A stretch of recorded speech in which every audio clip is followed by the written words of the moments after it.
Muito boa noite a todos. Muito bom estarmos juntos, muito bom decidirmos estar aqui. Nada mais importante para quem tem sede do que ir até a fonte de água, para quem está sem energia, do que buscar a fonte de energia. Que bom que a gente esteja aqui.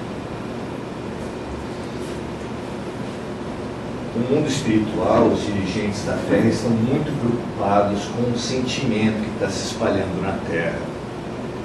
É praticamente uma pandemia espiritual, a desesperança. A desesperança está esvaziando as pessoas. Ela se expressa também no desespero mais diretamente, nos atos mais extremos, mais dramáticos, mas também há uma desesperança cotidiana, surda, que não aparece tanto quanto os atos de desespero, que faz com que as pessoas, se você tem uma mania saudável de olhar nos olhos das pessoas, você talvez esteja vendo isso. As pessoas estão acordadas, mas estão apagadas. Isso é muito preocupante. Até porque uma boa parte dessas pessoas somos nós. Quem poderá dizer que não tem um momento de apagão? Que não tem um momento de desesperança, de descrer no sentido da vida? É um enorme perigo que paira sobre todos nós. Então precisamos falar e pensar a respeito disso. O que é essa desesperança? Qual o perigo dessa desesperança? Todas as dores, se você estudar as dores do mundo, as dores das pessoas, você vai perceber que a dor mais doída é aquela que você não tem um sentido, é aquela que você não espera nada delas, vem do nada, é o caos, salve-se quem puder, é a expressão da desesperança. Não ver um sentido na dor desespera. Por isso é tão importante nós buscarmos o sentido, buscarmos a razão, o motivo último de estarmos sofrendo coletivamente, na coletividade da Terra, na coletividade do Brasil, na coletividade da família e na nossa individualidade, porque há dores que são únicas, só você está sofrendo aquelas. É importantíssimo nós entendermos isso e como enfrentar, é claro, porque só entender não vai ser suficiente. As dores coletivas, elas têm uma função fundamental. Eu sei que profetas, médiums, videntes, que tem um monte na internet agora, né? Se você acompanhar metade delas, você já se joga no Fred, porque é só coisa ruim. Mas também Jesus previu situações dramáticas. No sermão profético, ele previu situações dramáticas.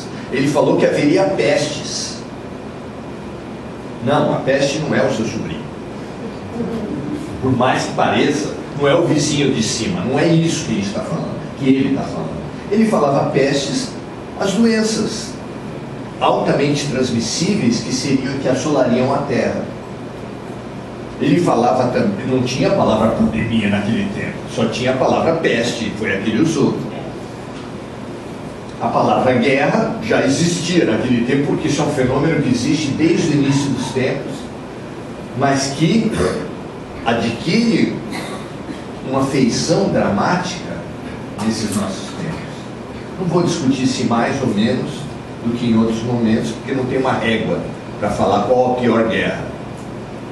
Ele falou também em rumores de guerra, que é quando a violência não acontece, mas ela fica subentendida, ela fica ameaçada, ela fica pairando sobre as pessoas. Também é uma palavra que não existia no tempo de Jesus, que é a palavra terrorismo.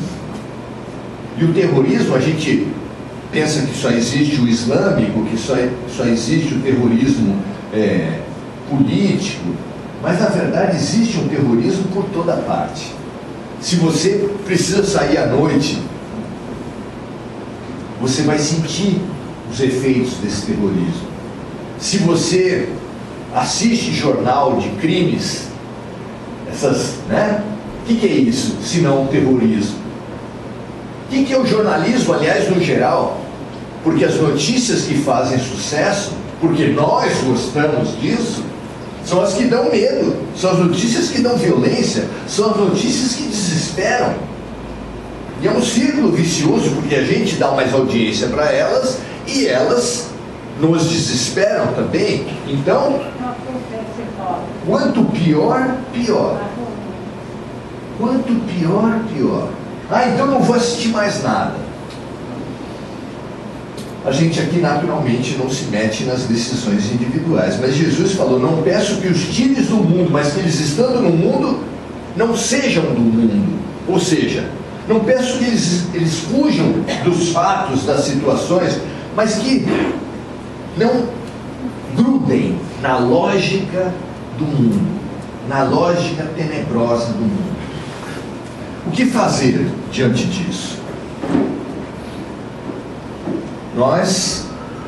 Eu digo nós porque eu tenho sócios, apesar de não saber o nome deles,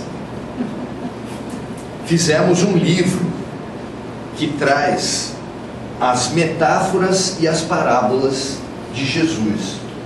É um romance que conta uma história, a história das religiões, porque Jesus falou sobre o futuro das religiões, que haverá um só rebanho, um só pastor. E ele usa as metáforas e as parábolas para nos ensinar alguma coisa. Por quê? Porque as lições de Deus, os remédios de Deus, porque nós estamos numa escola e num hospital, eles vêm pelos fatos do cotidiano. E quando a gente rechaça os fatos do cotidiano, a gente está rechaçando as lições e os remédios. E é exatamente o que a gente faz. Quando a gente ora para não ter problema. Não. Qualquer problema que você esteja, você faz uma oração, e faz uma oração para não ter problema. Ou seja, nós estamos pedindo para não ter remédio e para não ter lição. Ao contrário disso, nós precisamos entender o que cada situação está querendo nos ensinar, o que Deus nos traz a cada situação. Porque tudo tem uma lição. Tudo tem uma lição, e é uma lição perfeita para cada um de nós. Brigar com a vida é brigar com o professor, é brigar com o médico. Isso é muito ruim. Até a morte de um ente querido traz uma lição para todos nós. Se eu, ali no fundo, tenho uma plaquinha escrito: o silêncio é uma prece. Enquanto eu estou lendo essa plaquinha, eu consigo, porque a visão assim, mais longe é então razoável, mais curta que precisa da muletinha. Então, enquanto eu estou olhando ali, lendo aquela plaquinha, vocês todos ficam embaçados. Eu não consigo ter nitidez para o que eu estou lendo e ter nitidez para todos vocês. No momento que eu deixo de ler aquela plaquinha, ou que aquela plaquinha for tirada, o meu olhar se debruça sobre vocês, e agora vocês estão todos se tornando nítidos. O que essa metáfora quer dizer para todos nós? Que quando sai um amor da vida da gente, a vida, Deus, está nos dando oportunidade para ver outros amores. Ninguém veio à Terra para amar um só. Não, eu tenho um grande amor. Quem disse que você tem um grande amor? Você veio para amar incondicionalmente, para amar todos. Tudo bem, a gente não vai amar como Jesus amou nessa vida, mas esse é o sentido. Quem se amarra apenas a um amor está se escravizando e escravizando o outro. Quando a vida tira alguém, está ao mesmo tempo nos convidando a olhar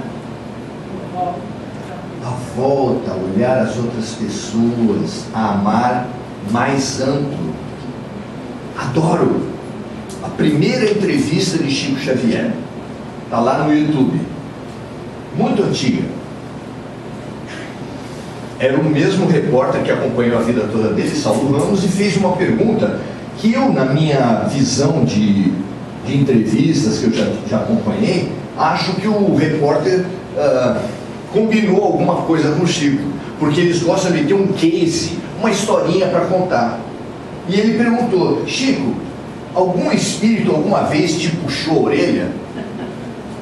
Se ele conhecesse Emmanuel, ele não perguntaria isso, mas ele perguntou. E aí ele contou uma história da morte do irmão dele. Que o irmão dele morreu e a esposa dele tinha fragilidades psiquiátricas grandes. E quando o marido morreu, ela surtou. E eles tinham filhos.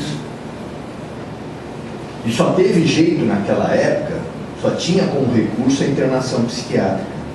Conseguiram uma vaga no hospital e internaram. Mas os filhos que tinham perdido o pai, perderam a mãe também, e sem pai nem mãe ficaram mais ou menos como a gente, sem pai nem mãe, né? Tem uma altura da vida que está, é esse desespero que a gente está. E eles choravam desesperadamente. E Chico tentava uma coisa, tentava outra, tentava uma coisa, tentava outra, e eles continuavam chorando. Teve uma altura que ele só restou ele chorar junto. E ele começou a chorar junto com a molecada. Aí é que aparece Emmanuel. Está chorando por quê, Chico Xavier? Não, porque meu irmão, eu sei. Você acha que a gente não sabe que o teu irmão morreu? Você acha que a gente não está acolhendo ele aqui, não está orientando, dando a força, o tratamento que ele precisa? Certo, mas a minha... Pois é, quem tu acha que batalhou, mexeu os pauzinhos aqui para conseguir a vaga no hospital? Sim, mas as crianças, se você não tivesse desesperado, faz o link com o desespero, tá? Se você não tivesse desesperado, você estaria com a sua visão espiritual, porque Chico Xavier tinha uma vidência prodigiosa, você estaria vendo as ajudantes de Maria que estão aqui acolhendo cada uma dessas crianças, mas você não está vendo Chico Xavier. Sabe por quê? Porque você está desesperado. Naquele momento Chico tinha perdido a esperança, perdido o rumo, não sabia o que fazer. Daí ele falou assim: mas a situação não é triste? Ele falou: é. O Emmanuel falou: é triste a situação. Ah, então eu vou chorar. Continua chorando.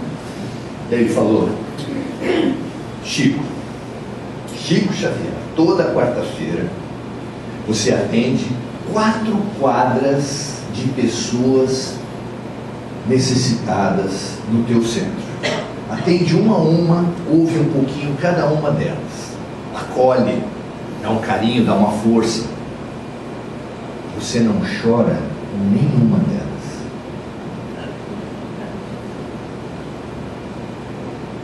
Você está querendo me dizer, Chico Xavier, que a dor do Xavier é mais importante do que a dor do Souza, a dor dos Almeida, a dor dos... Chico falou que engoliu. A mãe de vocês falava também: engole o choro. Engoliu, ficou quietinho e começou a brincar com as crianças. A gente, quando reza, reza por quem? Não é? Se não é por nós, a gente vai rezar pelos nossos, aquelas pessoas que a gente acha que são de propriedade nossa. A gente não acha que a gente tem propriedade? O meu filho, os meus amigos, os meus colegas. É um círculo muito estreito. Jesus, obviamente, morreu por todos. Chegou a ponto de, numa tentativa de interromper um trabalho de reflexão sobre Deus que ele estava fazendo com um grupo de pessoas, a mãe e os irmãos bateram a porta. Ele falou: quem é minha mãe? Quem são meus irmãos? Minha mãe e meus irmãos são aqueles que fazem a vontade do meu Pai. Olha a ponto de ele falar isso. nós precisamos demais entender trevas e luz dentro de nós. Vamos ver o que Jesus fala a esse respeito. Agora é o julgamento deste mundo. Agora será expulso o príncipe deste mundo. Bom, as palavras de Jesus sempre tinham valor para aquela época, mas tinham também um valor para todos os tempos. Quando ele fala isso, ele está alertando os discípulos da morte dele. Várias vezes ele preparou os discípulos que o bicho ia pegar, e a coisa ia, né? Mas ele também está falando de nós. E quando ele fala para nós, nesse momento, que o príncipe desse mundo está sendo expulso da terra, é fácil você perceber que há um príncipe desse mundo, há um poder nesse mundo, que manda não apenas nos meios de comunicação, mas manda na lógica do sistema financeiro, manda na lógica da indústria armamentista, da indústria farmacêutica, talvez até da política. O que vocês acham? Há uma lógica escura por trás de todos os poderes instituídos. E o príncipe desse mundo está sendo expulso. A terra vai melhorar porque os donos, que algumas correntes espiritualistas chamam de governo oculto da terra, ele vai embora. Ele vai estar sendo expulso. O príncipe desse mundo está sendo expulso. E quando eu for levantado da terra, todos atrairei a mim. Ele é um modelo. É um modelo e guia, como os Espíritos falaram no livro dos Espíritos para o Kardec. Ele está atraindo todos para ele. Todos que quiserem, porque somos livres. Disse-lhes, pois, Jesus: a luz ainda está no meio de vocês, por um pouco de tempo. Procurem caminhar enquanto vocês têm a luz, para que as trevas não apanhem vocês. Quem anda nas trevas não sabe para onde vai. Isso aqui fala muito do desespero. Quem anda nas trevas não sabe para onde vai. Enquanto vocês têm a luz, acreditem na luz, para que vocês se tornem filhos da luz. A filosofia, o espiritualismo, a psicologia são unânimes em falar que você tem dentro de você luz e trevas. Quem aqui achar que é só trevas, está mal, precisa de assistência, veio no lugar certo, mas precisa também de outras assistências, conforme for o caso, tem um atendimento individualizado, procure. Quem acha que é só luz, está com problema sério também. Precisa do atendimento individualizado, porque entrou numa megalomania que eu sou maravilhoso. Tanto o eu não valho nada, como eu sou uma estrela caída do céu, quebrou o computador de Deus, eu vim para essa terra, sou um gênio incompreendido. Os dois extremos são doentios. Então nós estamos no meio disso. Acredito que a maioria de nós está no meio disso, achando que nem uma coisa nem outra. Mas você tem luz dentro de você. Você reconhece isso? Vocês têm luz dentro de vocês. Sabe o que Jesus falou a nosso respeito? Que nós faremos tudo o que Ele fez e mais. Quem tem como meta aqui ser superior a Jesus, levanta a mão. Mas Ele falou que sim, que nós faremos tudo o que Ele fez e mais. Para piorar um pouco, Ele falou para nós assim: vós sois deuses. Quem acha que é Deus? Ninguém? Jesus acha. Quem está certo? Você que acha que não, ou Jesus que acha que sim? Você tem luz dentro de você.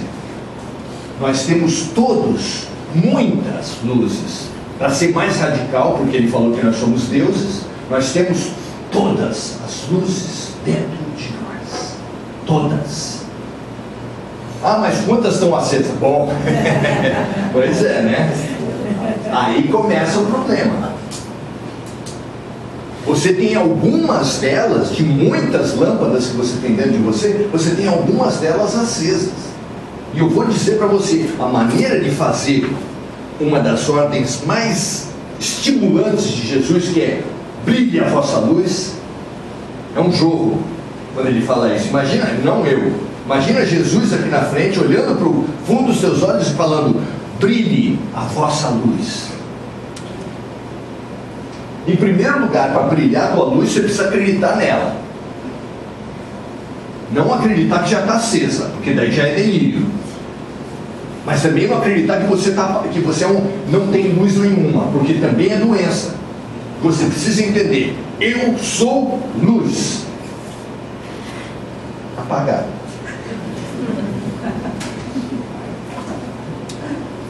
E para falar a respeito disso, nada melhor do que uma parábola de Jesus, já que nós estamos falando das parábolas de Jesus. Um fazendeiro, depois de ter trabalhado a vida toda e juntado bastante dinheiro, reuniu os servos mais próximos, 3, e falou para eles assim, quer saber? Vou viajar. Vou sair por aí, viajar. Trabalhei minha vida toda, tenho um monte de dinheiro, não tenho herdeiro, estou aqui. Vou gastar meu dinheiro, mas vou deixar dinheiro com vocês também. Essa é a parábola dos talentos. Talento ao tempo de Jesus era dinheiro, moeda, e muito. Trazido para os tempos de hoje, seria algo assim. Chamou o primeiro e falou assim, ó, tá aqui, ó, 50 mil reais na tua mão. Chamou o segundo, está aqui, ó, 30 mil reais na tua mão. Chamou o terceiro, 10 mil reais na tua mão. E ali Jesus faz uma frase assim, cada um de acordo com a sua necessidade. Nós que somos revoltados, vocês não são revoltados com as diferenças sociais? Ah, para uns tem tanta coisa, para quem gosta de música, Milton Nascimento, o cara compõe muito bem, cantava maravilhosamente bem, na minha opinião, bonito, e você nessa... E a gente nessa... E daí, bom, deixa eu falar. Então tem muita diferença, muita gente bonita, talentosa, com dinheiro, com 1000 potenciais, e você... Mozart fez uma sinfonia aos 6 anos de idade. A primeira sinfonia dele foi aos 6 anos. Quem era você aos 6 anos de idade? O que você fazia? Né? Bom, a diferença é muito grande. Mas Deus dá as oportunidades de acordo com a necessidade e com a capacidade de cada um. Aí ele saiu, viajou e ele falou, ó, depois quando eu voltar eu quero saber as contas, quero que vocês me passem as contas. E ele saiu, voltou, 2 anos depois, todo mundo fez festa para ele e os 3 ali meio preocupados. Daí ele, depois de uns 3, 4 dias, ele chamou, está na hora. Olha quantos significados tem no meio disso. Nós todos temos talentos, nós todos temos capacidades. Quem deu essa capacidade para a gente? O dono da fazenda, que distribuiu os talentos. O dono da fazenda simboliza quem? Deus. Ah, mas eu não desenvolvi isso nessa vida e nas vidas passadas? Sim, como um Mozart, que claramente tinha um talento já em vidas passadas, por isso que emergiu para ele poder fazer uma sinfonia aos 6 anos de idade, evidente. Os superdotados, etc, etc.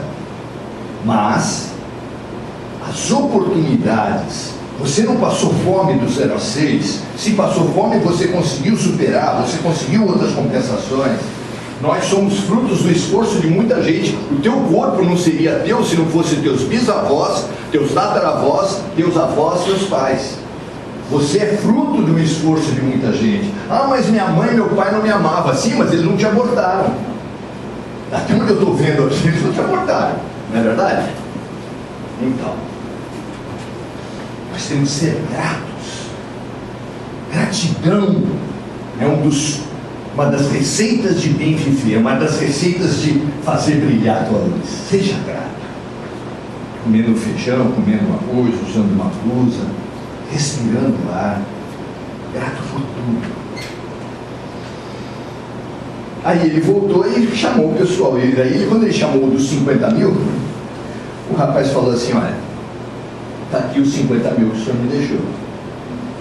Só que eu negociei com o seu dinheiro. E negociando eu movimentei e fiz mais 50 mil. Está aqui outros 50 mil. 100 mil reais para o senhor. Ele falou: bom servo, caramba, sobre o pouco foste bem, mais lhe será dado. A receita de prosperidade de Jesus. Eu vou repetir: quem vai bem no pouco, mais lhe será dado. Essa receita de prosperidade vale na escola, vale no trabalho, vale em toda parte. Uma pessoa chega hoje no trabalho, ele já entra na gerência. Se for serviço público, se não, vamos lá. Mas vamos supor assim, a pessoa entra, ela entra já fazendo algum esforço. Mostrou que é bom em alguma coisa, mais lhe será dado. É a receita de prosperidade de Jesus. Ninguém começa na educação infantil fazendo tese de mestrado em 4 línguas. Ou de doutorado. Faz? Não. É sempre assim. O segundo, que tinha recebido 30 mil, fez uma situação muito parecida. Está aqui seus 30, mas eu negociei com o seu dinheiro, fiz outros 30, estão aqui 60 mil reais para o senhor. E todo mundo aqui ouve o quê? 6 talentos. 3 talentos ele recebeu e entregou 6 talentos. Eu só estou fazendo uma equiparação arbitrária para a moeda atual. Aí, enquanto ele estava festejando os dois, porque ele falou para o segundo a mesma coisa que ele falou para o primeiro: bom servo, sobre o pouco foste bom, mais lhe será dado. Ou seja, deu a mesma recompensa para os dois, não interessa se um recebeu menos que o outro. Então não tem importância se você recebeu menos que outras pessoas, interessa é o uso que você der dos seus talentos. Enquanto eles estavam festejando, o outro foi dando uma saidinha, sabe como é que é?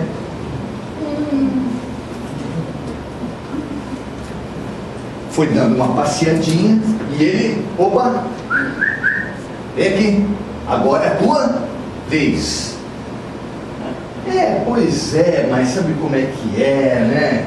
Os astros não estão favoráveis, isso não está no evangelho. Eu estou com uma enxaqueca. Filho, tua hora. Para todos nós chega a nossa hora onde nós seremos cobrados pelos talentos que a gente recebeu. E ele falou assim: o senhor me espera um pouquinho? Aonde você vai? Não, eu vou só até ali. Então, na visão, né? Então tá, pode ir lá. Aí ele foi, tinha uma pedra grande, ele tirou a pedra, teve que cavar embaixo da pedra.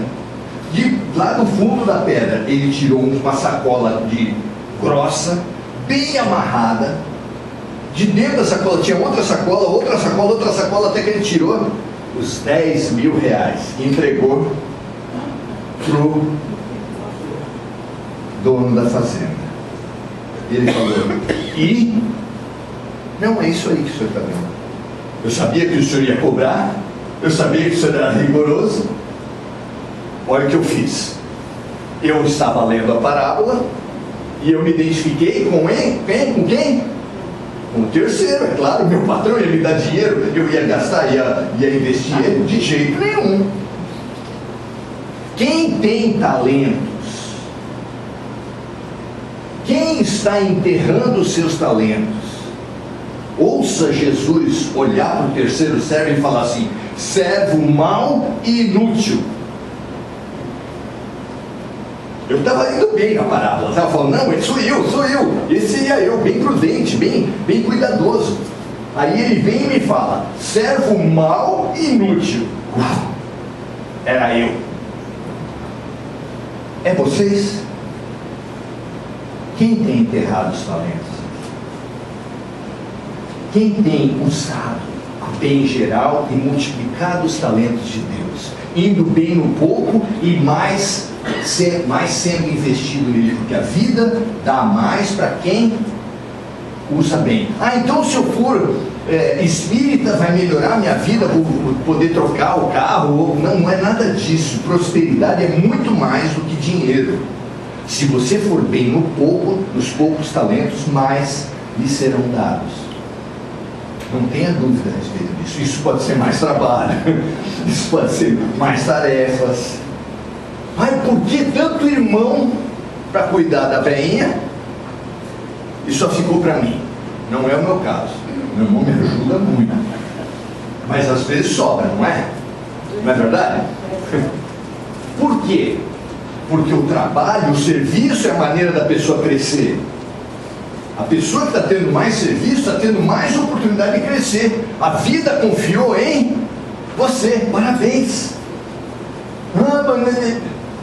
E a gente briga com a vida de novo.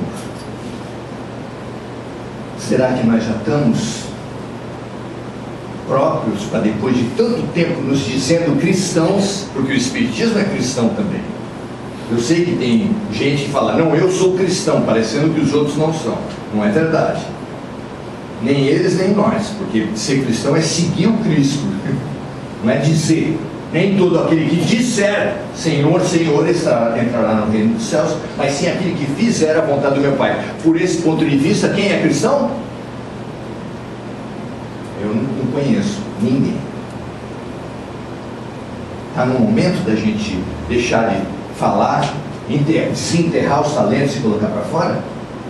Aqui no Semente tem algumas chances. Lá no Sementinha, o pessoal de vez em quando fala, vem aqui para incentivar o voluntariado, fala assim, olha gente, dá para lavar banheiro lá.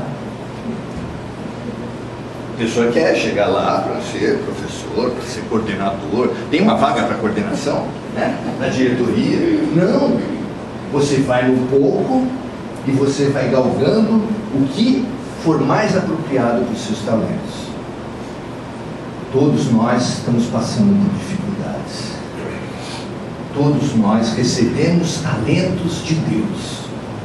Alguns de nós estão multiplicando e outros estão enterrando. Agora mesmo, na tragédia do Rio Grande do Sul, tem um monte de gente enterrando os talentos. Cada um no seu quadrado. Mas também gaúcho era arrogante, quis separar. Gente, qual a imagem que o restante do Brasil tem dos paulistas? Vocês já foram para outros lugares? Qual a imagem que os outros estados, que as outras pessoas têm dos paulistas, se não é de arrogância? Como é que a gente pode apontar o dedo para o Rio Grande do Sul? Sim, eles também, mas e nós também. Nós estamos sendo chamados a desenterrar os talentos. Eu não sei exatamente para quê, eu não sei exatamente como você vai desenterrar e multiplicar esses talentos. Mas esse é o chamado da vida. Você está sentado em cima de uma riqueza. Não é 10 mil, não é 50 mil, é 200 mil. O que você tem feito com isso? A notícia de hoje é que vai chegar uma hora para todos nós que o fazendeiro vai... O que você tem feito com seus talentos? Que a gente seja capaz de acordar agora, desenterrar antes da cobrança e multiplicar. Graças a Deus.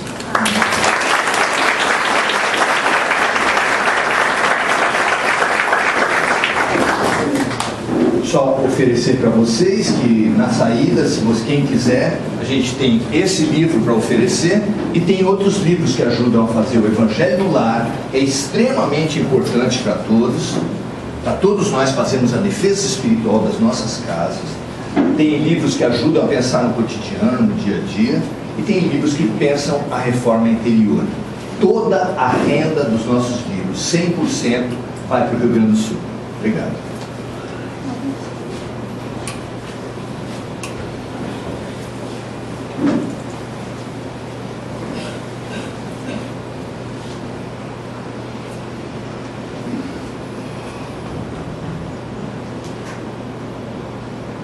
Deus Pai, temos tido Viemos aqui hoje mesmo com aquela boca torta de queixa, de briga com a vida. Tudo nos falta. Ai, falta isso, falta aquilo, falta isso, falta aquilo. Viemos para ouvir: vós sois deuses. Vocês têm tudo e podem ter muito mais. Vocês têm todo o poder, toda a força em potencial dentro de vocês. E a maneira de fazer todas essas luzes se acenderem é ir acendendo uma a uma, como uma vela, que uma se acende na outra. Desenterrar os talentos, multiplicar, e a maneira de multiplicar é ajudando, porque é dando que se recebe, é perdoando que se é perdoado, é ajudando na transformação dos outros, que nós seremos ajudados na nossa própria transformação. O recado é claro: todos nós queremos fazer brilhar a nossa luz. Hoje fomos confirmados nessa luz infinita e foi nos ensinado: para nossa luz brilhar é preciso que nós acendamos, cultivemos essa nossa luz, ergamos bem alto para iluminar. Brilhe a vossa luz. Sobre as suas sombras, brilhe a vossa luz. Sobre as sombras da sua família, brilhe a vossa luz. O exemplo vale mais do que 1000 palavras. Sobre as suas queixas, quanto aos dirigentes políticos, quanto ao síndico do prédio, quanto ao prefeito da cidade, quanto aos dirigentes espirituais, todas elas com razão, deixe todas elas para dizer: brilhe a vossa luz. Como Gandhi disse: faça em você a mudança que você gostaria de ver no outro. Brilhe a nossa luz. Agora que essa casa foi toda preparada para isso, a luz que está vindo do alto, que entra pelo alto da tua cabeça, penetra pelo teu cérebro, limpando os miasmas, os desesperos, as escuridões, os pessimismos, as desesperanças, penetrando mais, descendo pela sua coluna e chegando no seu coração. Essa luz veio te curar hoje, ou pelo menos um alívio. Todos nós sairemos aliviados. A cura depende da nossa vontade de continuar multiplicando, continuar expandindo nas pequenas tarefas que a vida nos confiar, entregarmos-nos a elas com fraternidade, com boa vontade, com esperança. Ave Maria, cheia de graça, o Senhor é convosco. Bendita sois vós entre as mulheres, bendito é o fruto do vosso ventre, Jesus.